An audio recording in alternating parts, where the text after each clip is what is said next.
বাসানের মালিক তুমি আল্লাহ, মরণের মালিক তুমি আল্লাহ। বাঁচানের মালিক তুমি আল্লাহ, মহানের মালিক তুমি আল্লাহ। খালেদা জিয়ারের মান রাখিলা তুমি আল্লাহ, লা ইলাহা ইল্লাল্লাহ, লা ইলাহা ইল্লাল্লাহ। তারেক জিয়ার মান রাখিলা তুমি আল্লাহ, তারেক জিয়ার মান রাখিলা তুমি আল্লাহ, লা ইলাহা ইল্লাল্লাহ।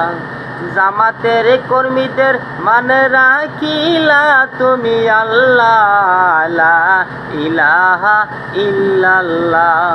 বাঁচানের মালিক তুমি আল্লাহ।